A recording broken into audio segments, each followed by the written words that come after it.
засгийн газрын бүтэц өөрчлөгдөхөөр дагаад их хурлын бүтэц өөрчлөгдөж байгаа юм шиг харагдаж байна л та. Тэгэхээр нөгөө өгчтөр биелсэн хүндэн зориулж засгийн газрын бүтэц хүндэн зориулж бүтэц зурсан байна гэдэг. Одоо энэ их хурлын бүтэц бас яг тэрний араас л явж гэн гэж би бол дүгнэж байна.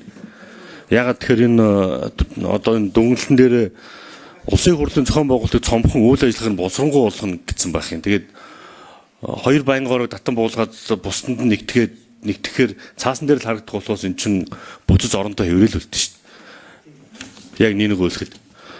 За дараа нь дахиад энэ арга хэмжээнд дээр улсын хурлын дотоод зохион байгуулалт сайжирна гэж. Одоо байгаа нь тийм хөрөн оновчгүй байгаа юм уу? Энэ яг энэ одоо битсэн үг нь асууж байгаа шүү. Улсын хурлын байнгын орон ирэх асуудлыг хөрөн оновчтой болно гэсэн байна. Одоо байгаа байнгын орнуудын чинь одоо оновчгүй байна гэж үзэж байгаа юм уу? Ер нь бол одоо энэ цахим бас ажилтнуудын байнгын орон чинь маш чухал хоёр байнгын орон шүү. Бид нэр үйлдвэрлэлийн хөгжий, улсаараа баяжи, урагшаа явъя. Дотоод энэс бүтээн $10,000 төгрөгийг гээд ингээд чи дандаа л энэс юу өргөхөөр аж үйлдвэрлэл хүргэн шүү дээ.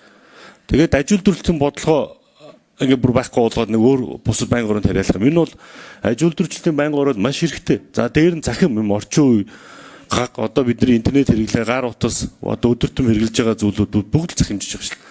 Тэгээ захим бодлогын байнгын ороо байгаад энэ дээр төрийн бодлогоо хэрэгжүүлээ явахгүй бол чи бид нар бүр захим яамтай байцтай бас. Тийм байхад ингээд энэ аж үйлдвэр захим хоёрыг нэгтгээд явдаг нь хэр зүв юм бэ? Одоо байгаа тэгээд энэ бүцүүч нэг тийм маш зохион байгуулалтгүй тэгээд уялдаа холбоогүй юм л байгаа юм байна л та. Энэ дүгнэлтээс нь ингээд дүгнэ бичсэн байгаа байхгүй. Уялдаа холбоогүй, зохион байгуулалтгүй, цомхон гэдэг ингээд бичсэн байгаа. Одоо би бол энэ хааж уч манай нэг хурлын тамийн газар энэ хуралдаан зохион байгуулалт энэ байнгын ороодох юм бол их сайн ажилдаг гэж боддог шүү дээ. Тэгээ энэ дээр ингээд шууд өгөөсгөө ороод ирсэн байна л та. Энийг л асуух шээ. Ариун зай гişүн хариулъя. За шижир гишүүний асуултанд хариулъя. Өчигдөр билүү хизээвэл хүнд зориулсан бүтцийг одоо болох хэрэгтэй гэдэг үгийг хэлж ирсэн. Түүнийг бол би бас алга ташиж хүлээж авсан. Ягаад гэвэл яг эдгээр байнгын хороод бол 20 онд хүнд зориулж байгуулагдсан байнгын хороод байгаа юм аа. Тэгэхээр үүнээсээ улбалж яг одоо үйл ажиллагаа явуулж байгаа байнгын хороодыг аваад үзэх юм бол зарим байнгын хороод нь нийт одоо 25-аас илүүгүй гишүүн нэг байнгын хороонд одоо байна гэсэн залт байгаа шүү дээ.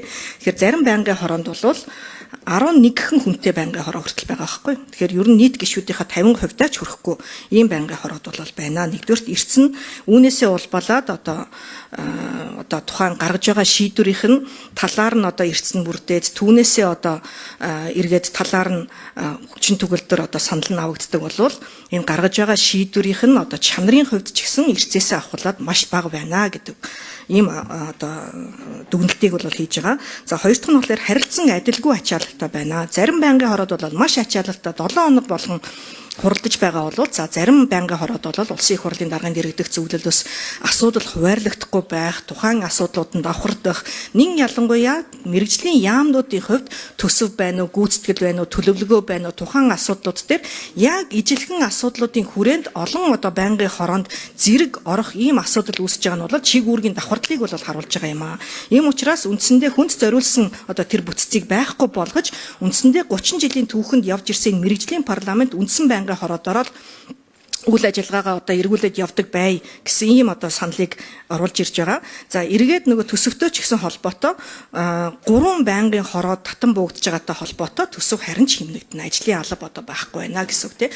Дид хороо 13 дид хороо байгуулагдаж байгаа нь бол тухайн одоо дид хороонд ямар нэгэн ажлын алба гэдэг юм уу цалин зардал хүс байхгүй шүү дээ. Тухайн улсын их хурлын гишүүд харин ч яг одоо мэрэгчлэрээ тухайн салбараараа илүү мэрэгшиж илүү одоо доктортой үйл ажиллагаа явуулах ийм боломжинд бүрдэж орж ирнэ гэсэн ийм саналыг улсын хурлд одоо байгаа суудалтаа 5 улс төрийн намын төлөөллүүд одоо бас боловсруулж оруулж ирлээ.